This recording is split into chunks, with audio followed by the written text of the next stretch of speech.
Jangan lupa subscribe, like, komen, dan share YouTube TVRI Bengkulu. Dan nyalakan loncengnya ya.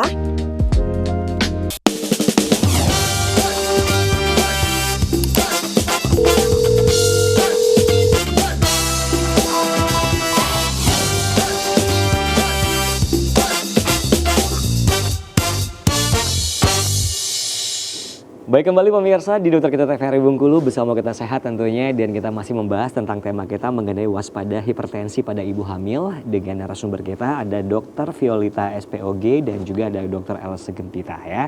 Nah, kita kembali dengerin slide dari Dr. Violita SPOG ya dok. Jadi kita sampai di jenis-jenis hipertensi. Iya, hipertensi ya, jenis hipertensi. Saya udah jelaskan tadi ya masalah ini. Dok agak maju dikit dok. Nah, jangan malu-malu, kelihatan ini nggak kelihatan cantiknya nanti. Oke.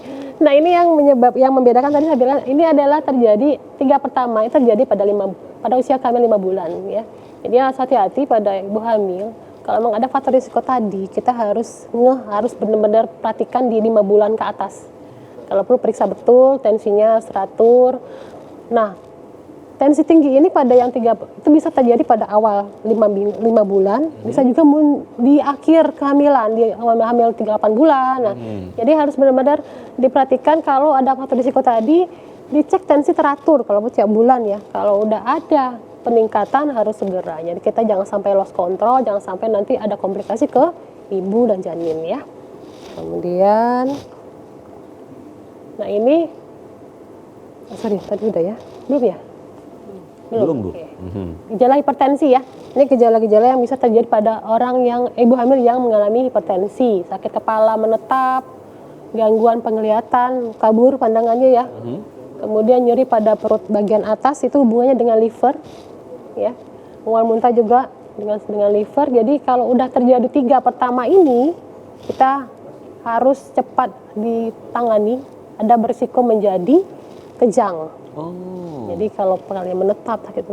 Nah, tapi kita pastikan dia hipertensi dulu. Kalau hipertensi ada gejala 3 pertama, kita harus cepat turunkan tensinya, kasih anti kejang supaya dia tidak menjadi eklamsi, tidak menjadi kejang pada ibu hamil. Tapi bukan berarti sakit kepala menetap dia pasti akan hipertensi, belum tentu ya. Kita pastikan dulu dia harus dicek dulu ya Bu ya. Pokoknya cek rutin untuk pada ibu hamil untuk tekanan darah. Ya, tekanan darahnya ya. Kemudian yang paling umum yang ini bengkak kaki, tangan ya seperti gambar itu. Tapi mas tetap kita balikin ke pastikan tensinya dulu. Walaupun dia bengkak, tapi dia tensinya normal nggak masalah. Mungkin dia kerjanya terlalu sering berdiri, jadi ada stasis aliran darah nggak naik ke atas bisa. Jadi kemudian ada peningkatan berat badan yang terlalu cepat, biasanya sampai 10-18 kilo lebih itu cepat sekali. Itu hati-hati, tetap kita harus pastikan tensinya. Jadi gejala-gejala ini, gejala-gejala yang harus diwaspadai pada ibu hamil. Kalau ada gejala ini cepat cek tensinya. Tensinya harus, tekanan darah diperiksa sama tenaga kesehatan ya. Kemudian ada kondisi, perburukan dari hipertensi. Kalau udah ada 3 ini harus segera dilahirkan. Berapapun usia kehamilan, harus kita lahirkan. Karena bisa berbahaya pada ibu. Oh, berarti kalau udah ada ini harus dilahirin anaknya? Ya, berapapun usia kehamilan, mau 24 minggu, 6 bulan, 7 bulan, karena kalau kita pertahankan tidak akan membaik. Karena penyebabnya adalah hamil tadi. Ya ampun, kasihan. Ya, hamil tadi. Nah, ada eklamsi di mana terjadi kejang, seperti saya jelaskan tadi, ada gejalanya sakit kepala menetap, nyeri ulu hati, dan matanya mulai kabur. Itu tanda-tanda akan menjadi kejang kalau dia tensi tinggi. Kemudian ada namanya HELLP syndrome atau terjadi perubahan dari terjadi hemolisis di mana urinnya, buang air kecilnya seperti teh pekat, matanya kuning ya. Kemudian adanya penurunan dari faktor pembekuan darah, sel-sel trombosit. Kalau udah ada ini, lahirkan segera berapapun usia kehamilan.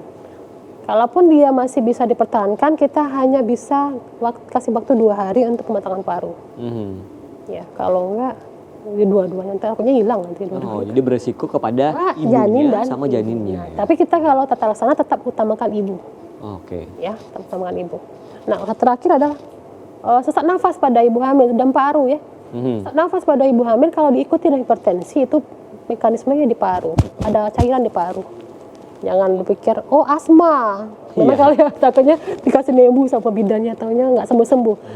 Ternyata tinggi. Nah, penyebabnya hipertensi bukan karena asmanya ya. Jadi harus segera turunkan tensi pada kondisi ini, lakukan terminasi, lahirkan bayinya segera. Ya, tidak ada tempatnya kita mempertahankan kondisi kehamilan dengan kondisi 3 ini. Ya ini kalau udah ada ini, lahirkan. Ya. Oke. Nah sebelum sampai ke sini mungkin Bu, yang ketiga ini tadi mungkin ya kan. Nah itu yang harus kita lakukan tentunya agar tidak terjadi ketiga ini apa nih gitu loh. Ya, tadi, pencegahannya gitu. Pencegahannya ada nanti di bawah. Oke siap. Nah ini pencegahan tadi. Nah, pada seorang ibu hamil yang memiliki faktor risiko, kita harus anjurkan dia untuk kontrol teratur. Kontrol teratur. Ya, tujuannya apa? Untuk memantau tekanan darah, mendeteksi dini adanya komplikasi tadi. Kalau udah ada hipertensi, kita harus pantau tekanan darah dan deteksi dini. Nah, sarannya sih sebaiknya ke dokter ya, yang spesialis, karena kita akan USG. USG menilai bagaimana aliran darah ke anak.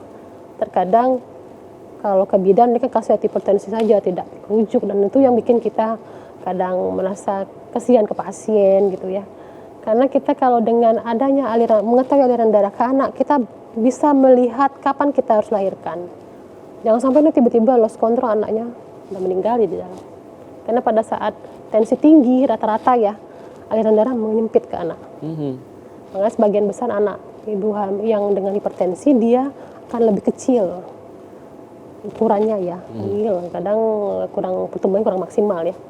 Itu yang kita harapkan seperti itu. Nanti kita lanjutkan dulu ya. Kemudian pola hidup sehat. Nah, makan bergizi. Ya, bergizinya yang cukup gizinya ya, tidak berlebihan. Kemudian perhatikan juga ya makanan yang fast food jangan ya. Yang merangsang kayak kopi, yang bergizi yang sehat-sehat aja lah ya. Kemudian cukup istirahat. Nah, olahraga ringan. Jangan lupa olahraga minimal badannya gerak lah ya. Kalau udah tidur aja ya, itu kan pengaruh ke paru-paru, nanti ototnya gimana. Ini nggak sehat jadi nanti. Kemudian hindari stres, yang penting juga. Kadang kalau udah stres itu tanpa ibu hamil aja, kalau udah stres kita naik tensi, apalagi kalau ibu hamil komplikasi bisa 2. Kemudian, nah ini ada konsumsi suplemen dan obat-obatan yang bisa kita berikan pada ibu hamil dengan faktor risiko, sehingga dia tidak akan tidak berusaha kita untuk jangan sampai dia jatuh pada kondisi hipertensi pada hamilnya, pada saat hamilnya. Minimal kalaupun dia akan menjadi hipertensi, dia akan tidak berkomplikasi berat pada ibunya, tidak sampai ke ginjal, tidak sampai ke liver. Minimal itu yang kita harapkan kalau dengan kita bantu dengan konsumsi suplemen dan obat-obatan ya. Oke, lanjut. Nah, ini ada komplikasi pada hipertensi pada ibu hamil. Ini banyak ya. Yang paling berat adalah ya kematian ya pada ibu dan janin ya. Komplikasi lain kejang, kemudian adanya lepasnya plasenta dari dinding rahim atau solusio. Ini juga paling banyak menyebabkan anaknya meninggal karena darah sangat tinggi sehingga lepas ya. Kemudian ada perdarahan pada saat persalinan, bisa stroke ya. Jadi kalau udah kejang masuk ICU pasti biasanya tuh. Kalau tergantung sih, kalau udah kejang dia bangun nggak masuk ICU ya biasanya. Terus bagi janin dia paling banyak adalah pertumbuhan janin terhambat karena aliran darah ke anak menipis akibat tensinya tinggi, ibunya tinggi. Kalau tensinya stabil, biasanya aliran darah bagus ke anak. Nah, ini akan kita kontrol pada ibu hamil dengan hipertensi. Jangan sampai kita terlambat untuk melahirkan. Ya, itu yang kita harapkan kalau ada ibu hamil dengan hipertensi. Kemudian kelahiran prematur, karena memang kadang pada hamil 32 minggu air ketubannya udah habis kadang ya. Terus aliran darah makin menyempit. Mau tak mau kita lahirkan setelah pematangan paru. Kita harus lahirkan untuk nyawasi anak. Kalau dibiarkan nanti malah anaknya nggak dapat aliran darah, akhirnya meninggal di dalam. Itu yang takutkan. Kan DBLR, berat badan lahir rendah karena memang aliran darah terhambat. Kemudian ada risiko kematian pada janin di dalam rahim. Ya, itu. Dokter, kita mau iklan lagi ya. Oke. Baik pemirsa, kita akan kembali setelah jeda berikut. Tetap bersama kami di Dokter Kita TVRI Bengkulu.